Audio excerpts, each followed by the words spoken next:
What's up, everybody? This is Echo Gaming for Unicorn Princess GOTM, and for this month of May, we've been playing Abiotic Factor. Um, what can I say about Abiotic Factor? Uh, Quite a lot, actually. It turns out it's a really pleasant game with a whole bunch of stuff to do, and the game world itself. Let's see. You start at the outside gate cascade restricted zone, then you head into the office sector. Uh, this is your journal where you get all the like different missions and whatnot. And the office sector has 3 levels. You start at level 1, and then you work your way through.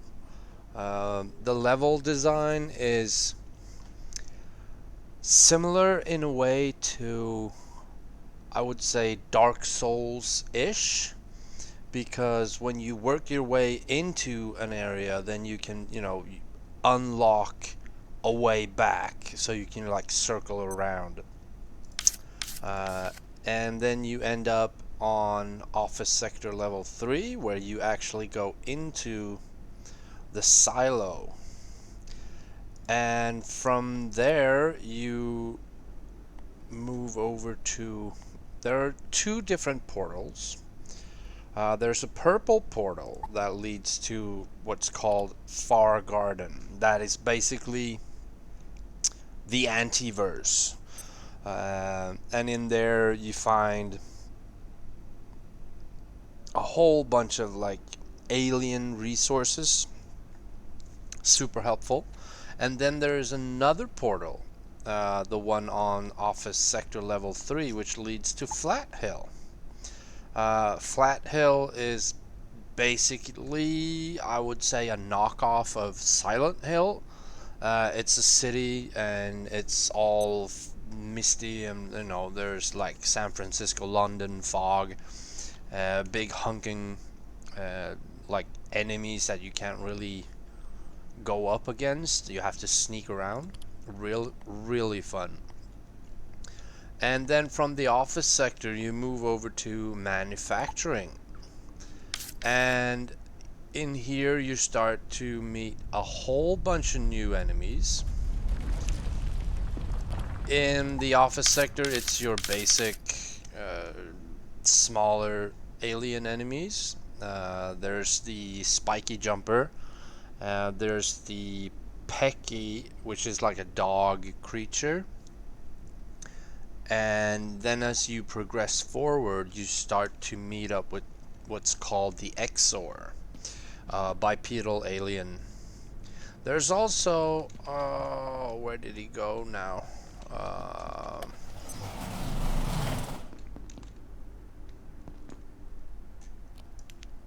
Huh, where did he go? Did he head on down here? Oh, look! There are these security bots that come out at night. You have a watch, so you have in-game time. And then there's these little things, these flying anomalies.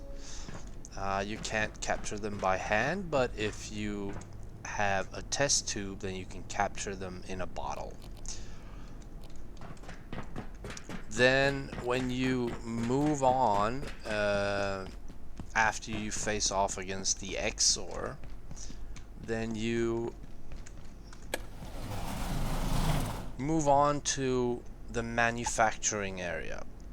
And this is where I would say the game really takes off.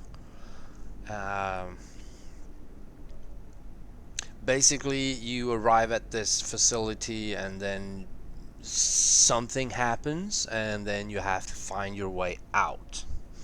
And on your way, you have to move through all of these different areas. There's an area here that I haven't unlocked yet because I haven't finished the manufacturing area. These maps don't look too big, but they are huge.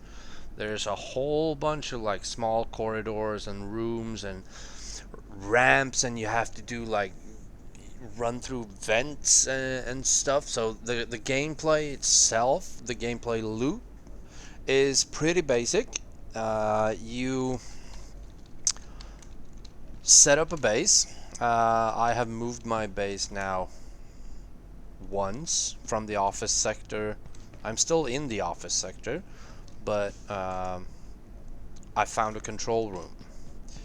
And over there, through that gate, is where you head into manufacturing.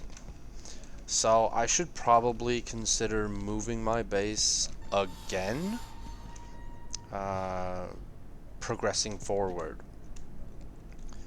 So basically it's an open world-ish survival crafter. So there's resources, of course there's resources. A whole bunch of different resources. You have your screws and your staplers, like office supplies and glue and cloth and paper and like rubber balls. And then you have your tech scrap-ish, which is like computer parts and like circuit boards and whatnot. You can pack up furniture, you know, to decorate, I guess.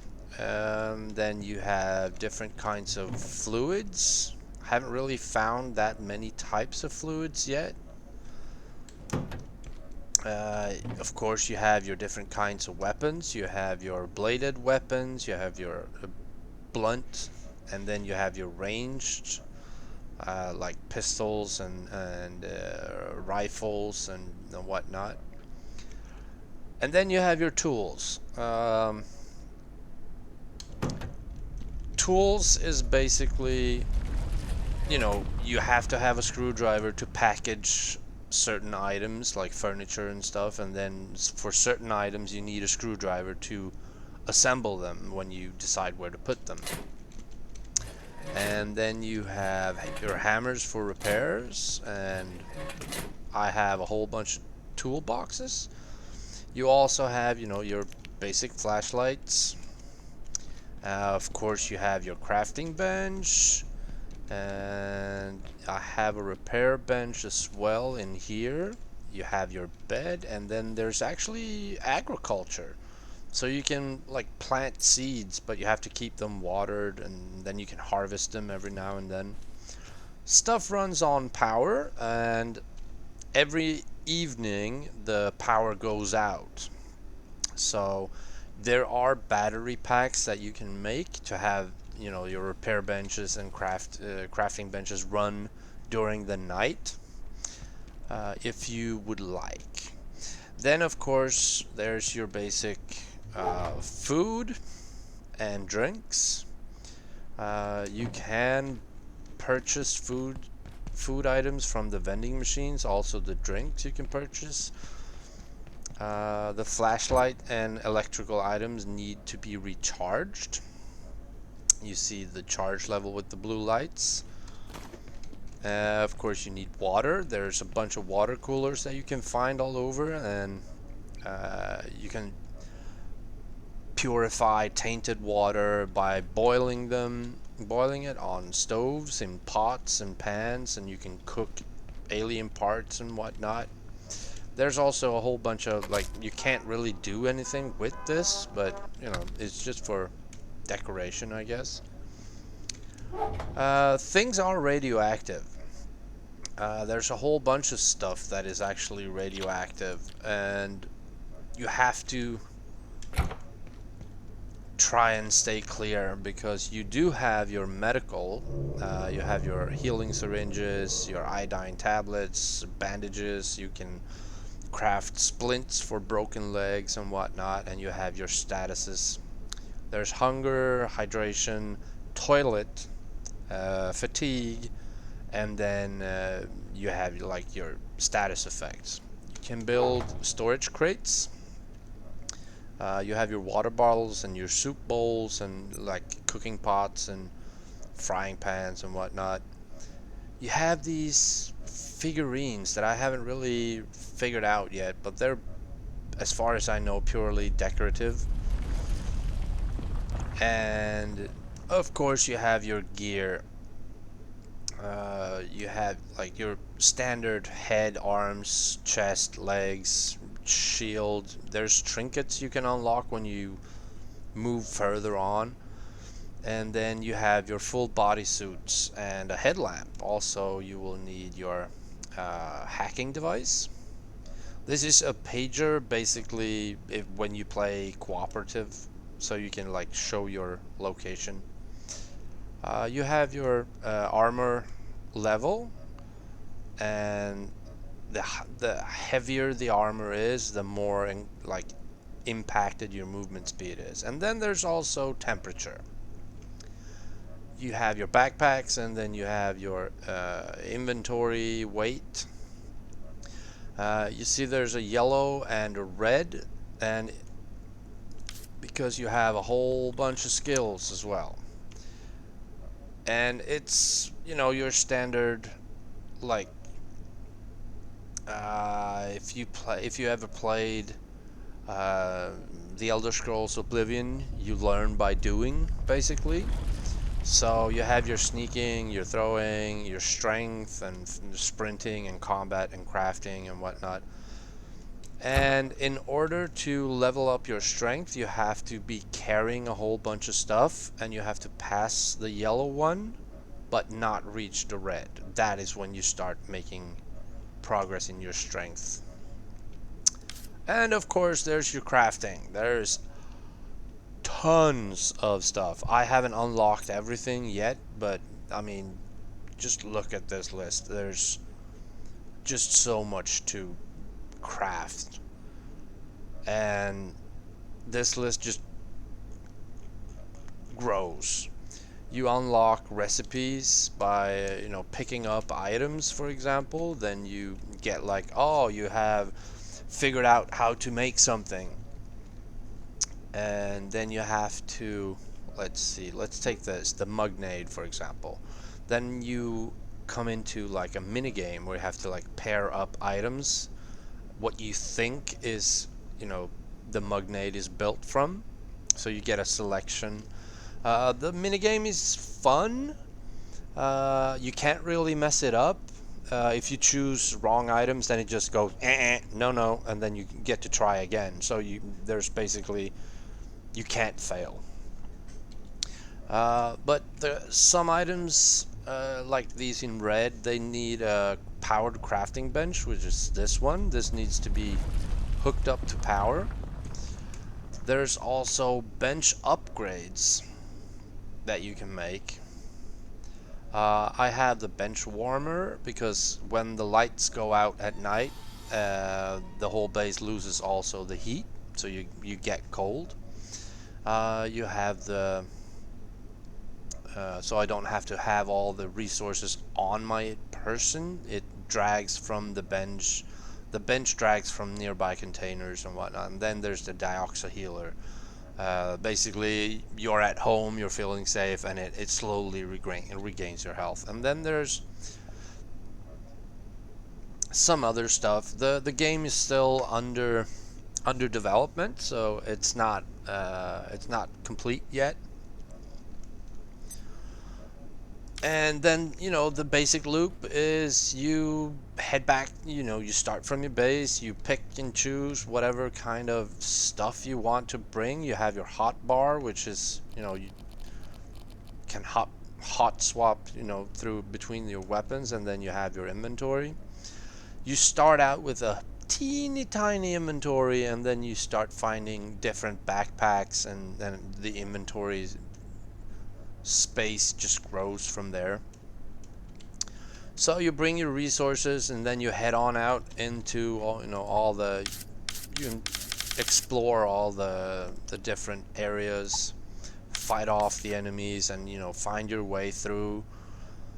And there is a lot to see. There's a lot to find. There's a lot to do. I was not ready for how much this game in its early access stage, how much it had to offer. There's cooperative play, and you start by you making your character. You get to select like from a basic job description, so you can select your different kinds of like traits and whatnot.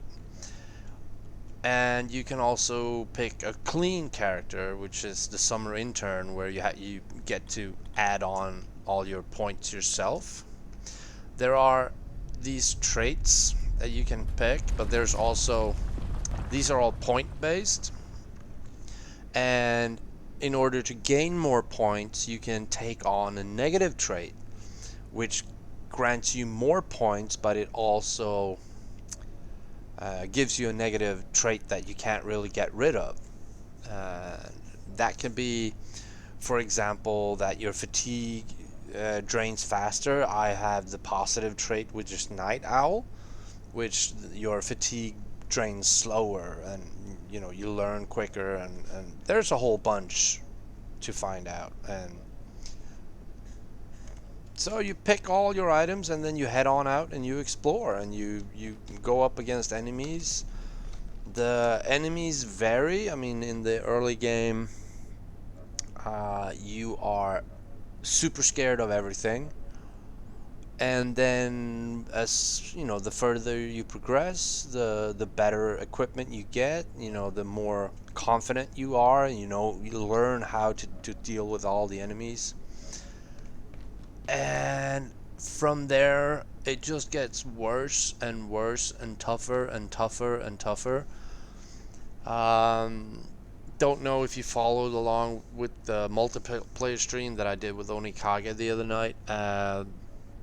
The more players you are, the harder the game gets, which is, logic, right? So you really need to, you can't, if you plan to play this co-op with a bunch of friends, you can't all be like melee focused. You need someone to be more focused on like healing, and you need someone more focused on ranged and stuff. Just a friendly tip, because these stats grow depending on how you play. There's a whole bunch of stuff like sprinting and strength and whatnot. Though, and if you do a lot of blunt melee, then you're gonna level up the blunt melee. If you do a lot of bladed melee, then you level up that, etc., etc., etc. So this is how far I've gone. So, up until this point, we only played the game for a month. I think I'm at like 40 plus hours so far. I have 2 game worlds, and I have jumped into play with Onikage in his world for a couple of hours. And I've also joined another friend who's gotten much further than me. He has unlocked this area, and this game just keeps on giving. Every corner you turn, there's a new thing to see. There's every area that you go into, there's new stuff to find. There's new enemies to fight. There's just there's like computer terminals where you find out stuff, and you can find crafting recipes and whatnot. So I was very, very pleasantly surprised with this game. It has like a inspired Half-Life feeling to it, and but it's still its own thing, its own entity. And I cannot recommend this more. How hard I doesn't matter how hard I try, I genuinely, wholeheartedly recommend you play this game. It's loads of fun, and the gameplay loop, it may seem basic and like, oh, so you start from your base, you go out, explore, then you run back, drop off all the stuff, and then you restock and you head on out again. Yeah, that sounds like fun, but trust me, it is fun. It is so much fun because the game just keeps throwing curveballs at you. I like the graphic art style they went with. Uh, I was a bit on the fence at first, like, nah, looks a bit blocky, but I mean, it's so much fun. So, definitely give this game a try. It's worth it. It's worth every penny you pay for it. Bring on a couple of friends, go out, explore, wreak havoc, take on the watch bots and all the aliens and all the other enemies that you will come across, crawl through vents. It's a lot of fun. So, for this month, we really hit the jackpot with this one. I'm really happy that we decided to try this game. We have yet to decide what we will be playing for the month of June.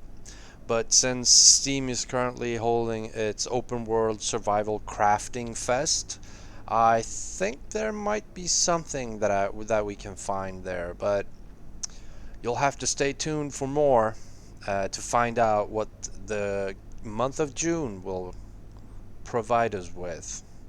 So, from me and Odinkage, thank you for following along. Hope you've enjoyed our gameplay and stay tuned for more. Alright, stay safe.